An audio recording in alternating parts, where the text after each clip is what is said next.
今はあいつのために剣を振る。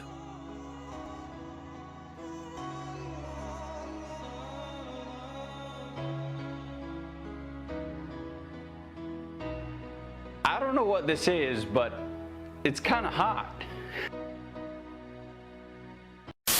Hey guys and welcome back to the channel. Today either we do some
but came in last during the true charge / test. The build simply tries to achieve a balance between both of the other two builds. Purple sharpness, decent raw, good affinity, but for that very reason is why it loses out. Because of the Master's Touch mod on the sword, it loses an attack mod to keep from potentially surpassing the standard Master's Touch set. So here's my verdict. I won't lie and try and pretend the standard Master's Touch set isn't the best, because it does a balance of things just as good as Safi. However, the Safi sets are provided with something that the standard Master's Touch sets cannot achieve, and that's the use of resentment for greater guaranteed draw and the added bonus of additional affinity through the armor. However, that in itself is a drawback. Great swords don't hit enough to take full advantage of the Safi's armor healing bonus after a certain amount of hits, and because we'll be running resentment, we can't run a health augment since the great swords hit too hard. So after a true charge / most great sword users would want to sheath their weapon.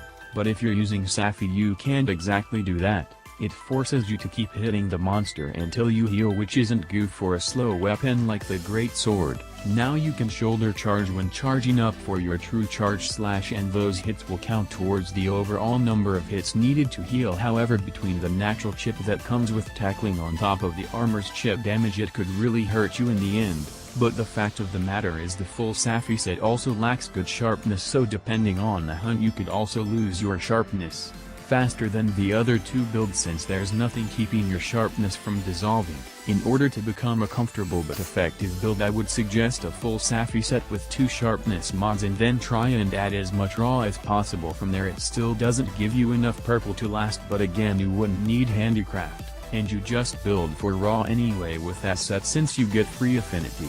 However, you'll still be losing damage because of running sharpness over the attack mods, but attack skills would then be able to properly pair with the purple sharpness multiplier. As for the standard Master's Touch, it only did so well because peak performance helped to carry it.